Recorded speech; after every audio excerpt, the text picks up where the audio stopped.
to our first talk by Hannes and Rob from the BBC. We actually have a great conversational strategist in our team who worked for a long time on the BBC Voice products, and he knows both of them very well and said it's really great guys. So I'm really looking forward to their talk. Products and pilots in voice. They're going to talk about the challenge of basically marrying a public service institution with an up-and-coming cutting-edge technology, and how to do that in an iterative approach, piloting. So the floor here, in this case, the screen is theirs. And Hannes and Rob, if you can hear us.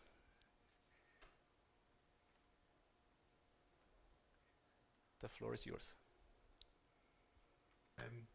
My name is Rob Farnell. I'm the creative director for emerging experiences at the BBC, focusing specifically on voice. And the work I'll be talking about today will be specifically around user experience. And Hannes, who's here, is who I'll hand over to.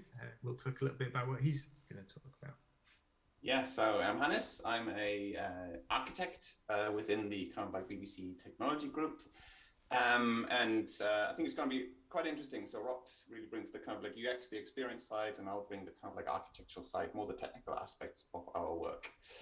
So let us kick off, right? So developing a strategy for voice is kind of, I think, quite challenging, and I hope we can really show that today. However, I think as many people in the room also know, it's really essential given the kind of a user adoption that we see on smart speakers and just voice technology in general. So today we'll give you a bit of a reflection on our efforts so far, the approach and challenges we faced, and where we're heading. And now I'm going to see if this collaborative keynote feature actually moves the slide along, but hold on, Rob. It did. Amazing. Right. So when we set ourselves out, we really wanted to see what's the direction. And we started with a couple of hypotheses that we really expect the direction of user behavior to be in the future. I think they're still valid. And I mean, invite us back in 4 years' time, because we set our horizon to like 2025. And we'll see if we actually got this right. But it's really, we know this is going to be ambient, ubiquitous. We know it's all about kind of like personalization, hyper-personalization gets thrown along a lot. But then also, and then really coming it from a public service aspect, we know there's this notion of trust, right? And how do we continue to make sure that that is important? And how do we continue to ensure that we can continue just provide it to our audience? So when we set out, or kind of like when anyone sets out with these efforts, it's, ooh, that was a bit too quick, sorry.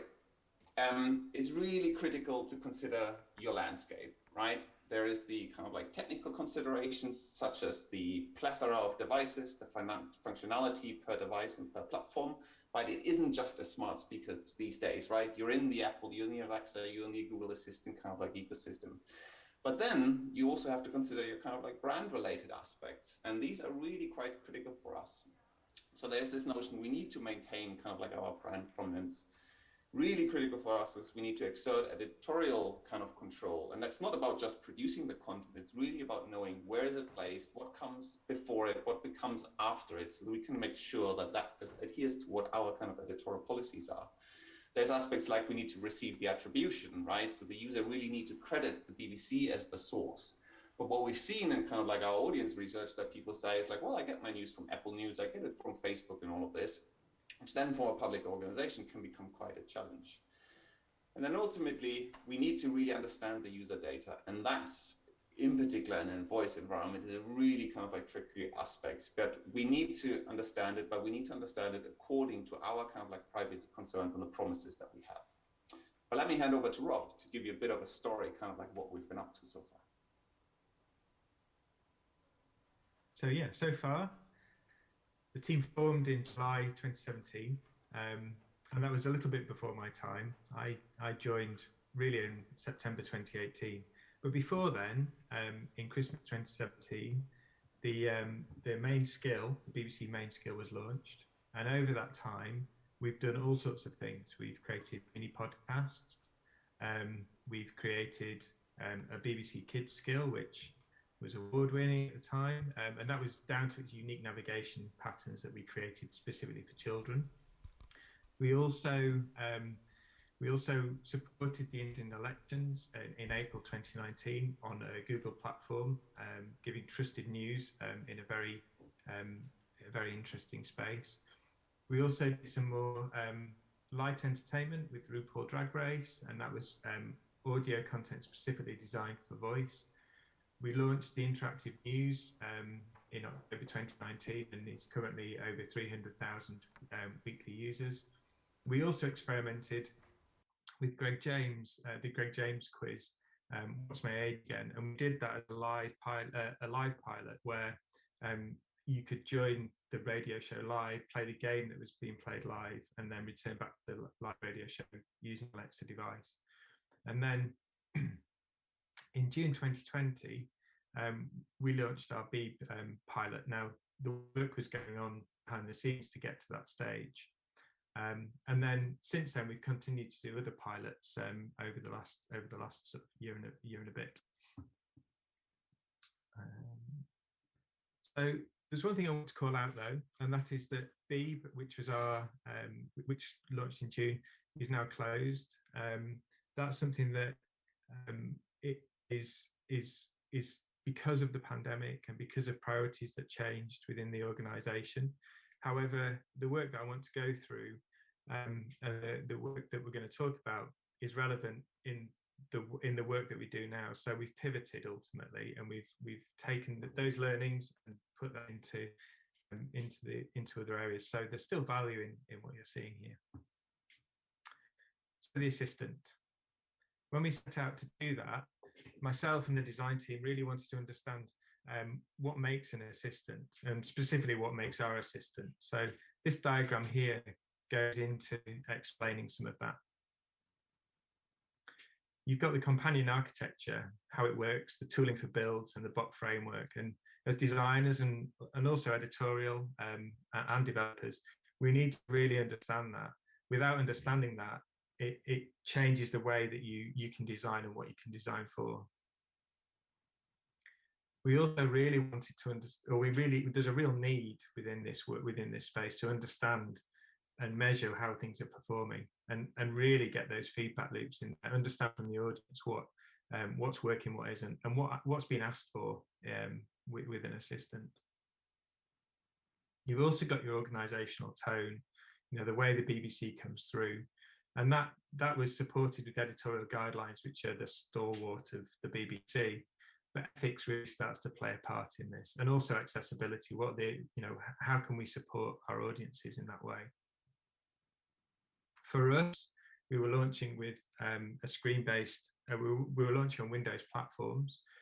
Therefore, we had a screen. So the visual design and the way it looked became intrinsic to the work we're doing, and that's both the screen-based UI, but also the interaction designs and how the voice, how an assistant's voice responds to those visuals on screen.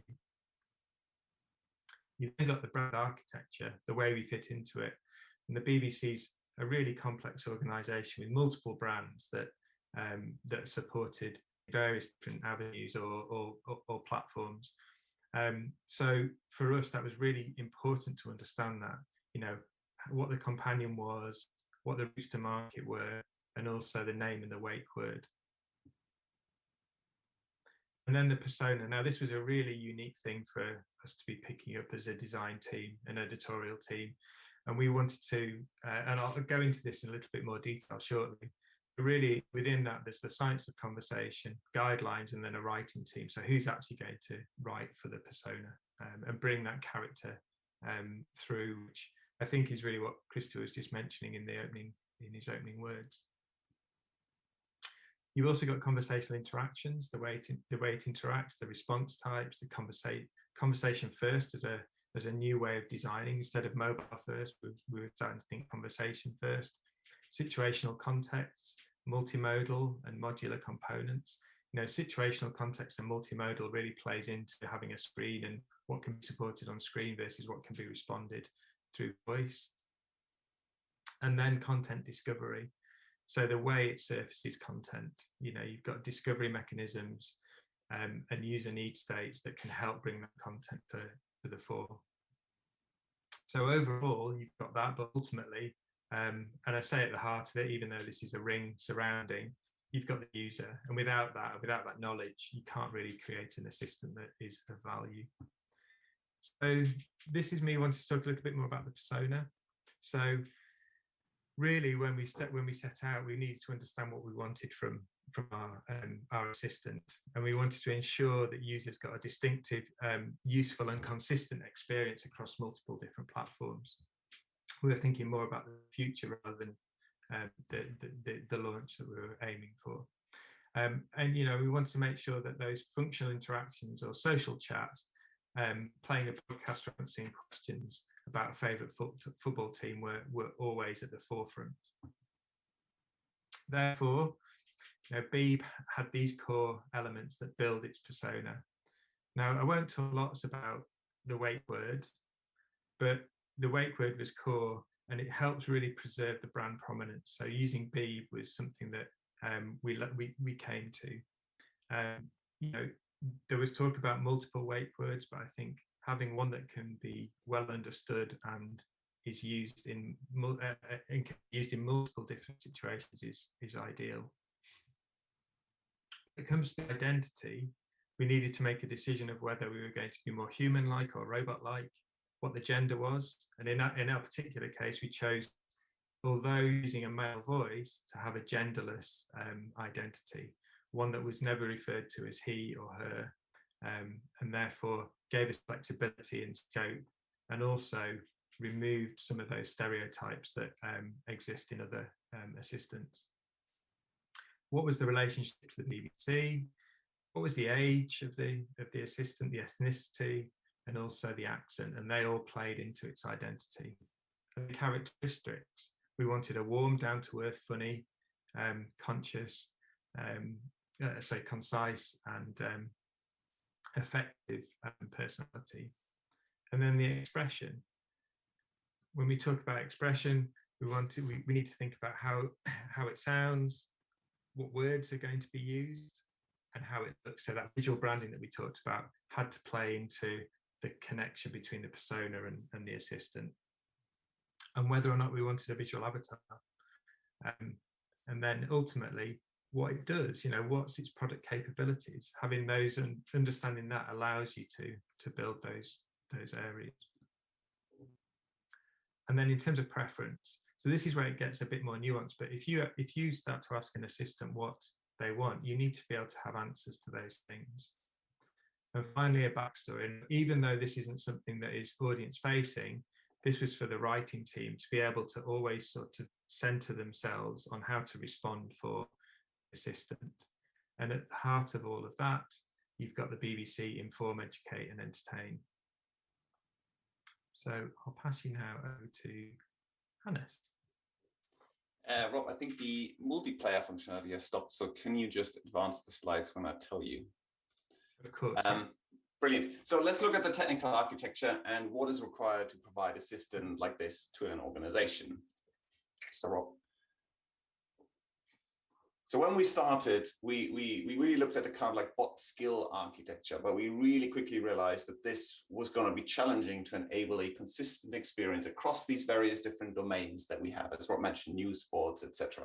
So what we ended up with is, or the big difference here is that we have a kind of like single dialogue and interaction layer. So rather than these being replicated across different bots, what you tend to do if you integrate into skills, etc., we can enable that all of our expertise and the responsibility of the key elements of, let's say, a conversational system were assembled through these various different layers. Now, we partnered with Microsoft as they were the kind of like one partner that gave us a complete end-to-end stack, as Rob was just saying, literally from wake work down to actually generating our own responses. Now, if you want to read more about a kind of like similar architecture pattern, I would recommend looking up Amora from Emory University or Alana from Heriot-Watt University. They're both past winners of the Alexa Prize for social chat, and they kind of give you a good kind of like explanation and like technical papers of how you can build an architecture with this yourself. Next one, Rob. So if you want to roll something out like this in your organization, there are a number of things that you need to really consider, right? It might be quite easy to abstract this down to software development kits. But if we expand that, there's actually your automatic speech recognition, your natural language solution. They're all things that you kind of like train according to your needs. For us, that was, how do we understand regional accents and how do we deal with specific names, right? There's certain things that are really quite specific that we need to understand who that might relate to as BBC. And then also, if you expand that even more, if you want to ensure that these go rolled out properly into your products, you really need to consider your engagements, your training, etc. And one aspect I think that worked really well for voice was that we had a cross-functional team with UX, editorial, product, and technical and project management all along. And finally, as you can see here at the bottom, is like, how do you actually run something like this in your organization? So we took this, and when we had established it, we started with a couple of pilots. And one of the first pilots was a CoronaPod. And then this was something that we really were able to actually generate quite quickly at the peak of the pandemic. And as you can see here, so in the Microsoft kind of environment, they provide you a number of what they refer to as channels. And one of the channels was Facebook. So we were actually able to integrate a bot functionality into our BBC News Facebook bot. And if we kind of look into what the kind of like key goals were, Rob, if you just move on one, is for us, the kind of like really key goals with this was how do you actually provide a public service purpose, right? How do we respond to the most pressing and the most frequently kind of like asked question in the kind of like situation that we were in, right? We wanted to understand what it takes to build and maintain a single topic knowledge base. And how do we kind of like really enhance that interoperability, right, across voice, chat, and kind of like messaging platform. So here on the screen, you saw some of the robustness and some of the kind of questions that we were kind of being asked throughout this time. And we were able to kind of really enhance our existing Q&A capability. We had kind of like internal tooling, and we were able to apply kind of like our editorial frameworks into this kind of like whole process, because one of the key kind of like elements with this was that we actually were able to work directly with the NHS, and we had our journalists and the NHS staff to actually really build out this kind of like common knowledge base. So here are some of the kind of like key results, right? We had a really good uptake for under the 35s, which is important because that's an audience segment that we're trying to engage with more. Some of the top questions that were answered were around the kind of like health information, followed by the kind of like symptoms. And then something like, in particular in a bot environment, you look for something like a click-through rate. Right, and we targeted 20%. We reached, or we got in the end a 13% kind of like click-through rate, which is really quite good if you look at that across the market. But really, the biggest development was actually generating this joint knowledge base, actually being able to directly change according to stats, according to rules and healths. It was a really kind of like big development of how you get something like this up and running, and then get the right tooling in place for people to actually address and respond to how things are changing on a daily basis. And back to Rob for some of our efforts on text to speech. Thank you. Yeah, so as part of this, as part of the work we were doing, we were wanting to look at all the components that make up an assistant and how that could be used in other parts of the organization. A piece that we've worked on, which was in conjunction with BBC Studios, was around turning their articles into audio, and that was for commercial revenue purposes. You know, there is considerable growth in the audio market, and especially for audio advertisement. So they saw an opportunity here to increase the revenue from the articles they were creating. There's a little example here I'll just play. FIRE, the movement to live frugally and retire decades early. In a world in which many people are working longer and longer, some people are managing to do the opposite. They are following a movement that enables them to retire in their 40s, or even sooner. That might be quiet, but hopefully you heard that. That was the Beeb's voice being used to read out that content. And we did some research around that, but before that, we wanted to make sure that the considerations for UX and editorial, when using the synthetic voice, were taken into consideration. So we came up with some guiding principles. We have a voice that is reflective and true to your brand, which we could give a tick to because we'd already created that for Beeb. But we also wanted to make sure that we're always transparent with the audience that it's a synthetic voice. Don't try and mask that. Don't try and pretend it's something else. And it also gives you affordance in terms of the capabilities of a synthetic voice. If you have editorial guidelines in place, make sure you adhere to those. There's no reason to move away from that. And then iterate and build a custom lexicon suitable for your brand. There's a bit more detail on that here.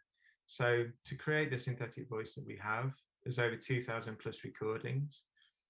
It's our own synthetic voice, it's our own brand. So this isn't something anyone else can use. And I think that's incredibly important for organizations moving forwards. And it can be used in lots of different situations.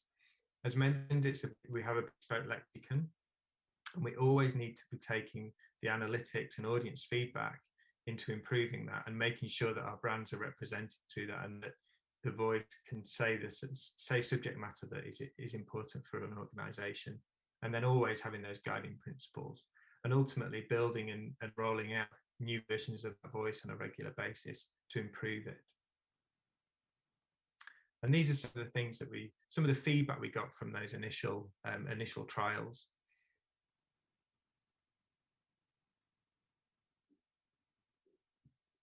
And moving on from that, so the initial work we did was really quite simple.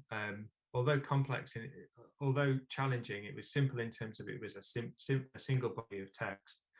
But we teamed up with Bitesize to use Songbird product across their educational platform. But their educational platform has an incredible amount of content on those pages and different functionality throughout, as you can see here. So we took 2 case studies that would allow us to test different elements of those things, calling out specifically infographics. How do you manage audio with audio clips? How do you read the page in a way that works quite naturally? And then for trigonometry, how do you take an equation that's there and turn that into something that's understandable? And some of the feedback we got was great. It's more interesting. They'd start using Bitesize more regularly for this as a feature. And I think, this is a great one in terms of giving a child a bit more focus in terms of what they're actually studying, because they're listening to it at the same time as reading. Not stopping there, there's future opportunities. There's subtitles, continuity announcements, multiple languages, additional voices. Using control of speed of voice is something that's really an advantage for people with accessibility needs. And then tools for editorial teams. How do we improve this to make this a more streamlined process? I'll hand over to Anna. Yes, and really kind of like picking on from what was just said is we also looked in kind of like new ways of how we can engage and can accelerate some of our developments. So we co-funded a 15-month research project in partnership with Data Scotland and the University of Glasgow. And this one is really focused, or the goal here was like, how do we enable our users to be able to have an engaging conversation with the BBC to help them better understand topics through our content? And we were particularly interested in trying to marry this notion of the task-based dialogue, right? Your standard, I want this, with a more kind of like chit-chat element. Because one of the things, and Rob, just play the next one and click on all the other ones because it kind of like builds up. The reason for us here really is that content discovery just is king, right, for a media organization. But how do we discover all this different content that we have? And so in the way that Rob just mentioned, the kind of like study guide. And one of our hypotheses is it's going to be a mixture, right? You just look at yourself of how you go and find the content. Sometimes you know absolutely what you want to watch. Is it the next series of Blue Planet, for example? Versus other times you just want to explore and have a dialogue to kind of like find content. So we're about to run some initial kind of like user testing on this, and hopefully we can publish some more kind of like technical details around this work. One of our kind of like longest standing products is our BBC Sound Skill on Amazon Alexa. And Rob, just play the build as well. So this kind of like gives you access to our live and on-demand audio catalog, and we serve around 2.2 million users on a kind of like weekly basis. So there's some of the phrases you can see here of what you can ask it, and some of our latest development in the kind of like orange boxes. The one is that we use the kind of like companion app on Alexa to provide a kind of like sign-in experience. And this was really important. So we provide a continuous listening experience across our products. And comes back to my earlier point, right? It's a platform you're building in, right? There is mobile, there is voice, and you as an organization might have multiple different kind of like distribution channels. So how do you provide that consistent kind of experience? In addition, then recently we're looking in kind of how do we enhance or provide a continuous listening experience? So we're providing some autoplay. If you, for example, listen to a program, it automatically starts the kind of like next episode. The final kind of real product that we have is our news skills. So by saying, Alexa, play BBC News, you can get a kind of access to a playlist of stories which are curated by our journalists on a daily, multiple times per day. The user can move through things by saying next, back, or more. And more gives you kind of on particular item, gives you some more kind of like information. And it allows us to just enhance a particular story, but also kind of like include things from other elements. So for example, we're able to introduce kind of like explainers, viewpoints. During COVID, or so during the peak of the pandemic, we were able to introduce like mental health aspects into this. Well, it was a really kind of like good way to just introduce things into kind of like a daily running order. Just some stats, it's around 250,000 unique devices just last week. On average, throughout the week, people spend 18 minutes in this whole experience, and 29% last week. We've seen this kind of like fluctuate.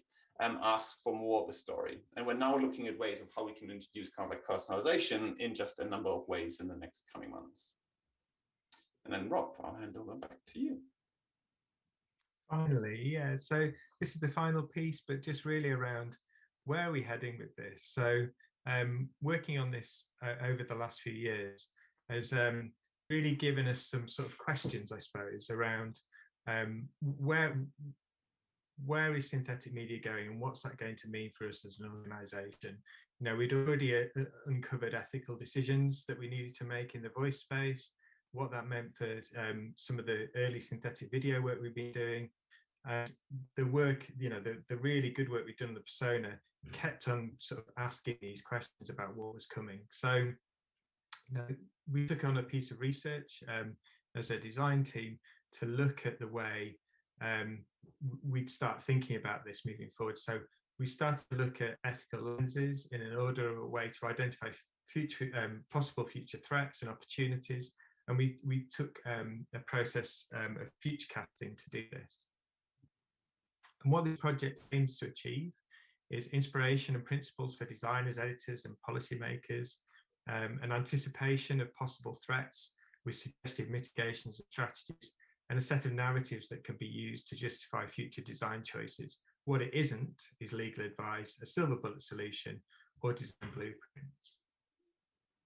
And we came up with, through this work, we came up with 4 ethical lenses: trust and transparency, respect and privacy, emotional connection and well-being, and value of human performance. And if you dig a little bit deeper there are different levels of this. So we don't know yet which way this is going to play out, or on particular projects which way this might play out. But you know, what we do understand is that those ethical lenses have a different degree or a sliding scale of outcomes. As part of this, we created several provocatypes, and this is a range between now and 2027. You know, and this was here to sort of give us an insight potentially into where things are heading, how we might want to consider things, both from a design perspective, but an editorial perspective, and various other things. So we're using these as tools within the organization to have conversations. And finally, you know, what does this mean for designers? You know, designers of the future. We've got some how might we statements here that I suppose are really challenging the way that we design and what we need to start thinking about moving forwards into a synthetic future. So I'm going to thank you for listening and open up for questions if we have time. Thank you very much, Rob and Hannes. I think was a great presentation. I think it showed quite well the complexity actually of these projects, right? I love the slide about like the circle, you know, all the things that go in there. So I think maybe we have time for 1 or 2 questions. If somebody wants to ask a question.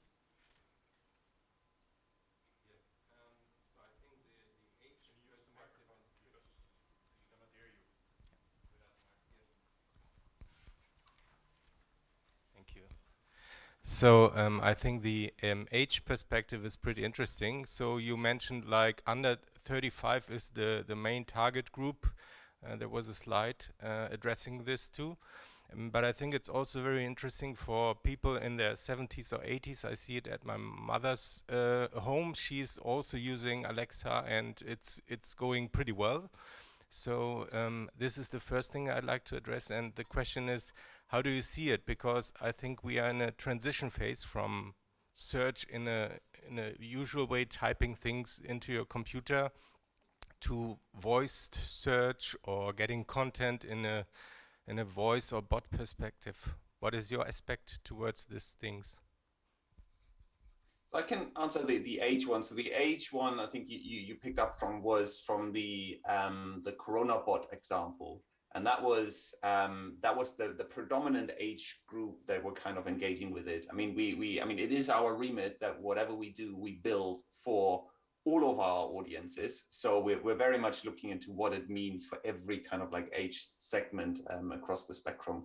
But this one was just because that was a particular uptake.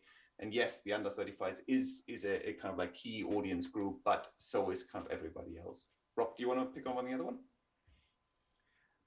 I think the question of where is this heading, or how are we seeing audiences' behaviours change? You're right. I think this is a generational change piece. It's going to take years. It's not an immediate. We don't see immediate response to this. We see people finding, as with the University of Glasgow research, we're finding people who are relatively advanced with voice experiences defaulting to habits they've already created, finding audiences growing into asking more natural questions and getting different responses is going to take time. And I think we need to be aware of that and confident in talking to our organizations about that, for them to understand that this is multiple years, not just a few years moving forwards. But personally, my kids are using these in ways that are just fascinating and joyful. And I think, and likewise, parents are too. They are enjoying and using them because of their, because it's easier than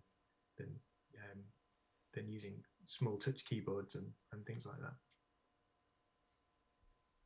All right, thank you, Robin Hannes. Maybe, so we're a little late on the schedule, but maybe one more question. Someone likes to ask? If not, then I would say thank you very much, Hannes and Rob. It was a great presentation. Pleasure. No problem. Enjoy the rest of your day.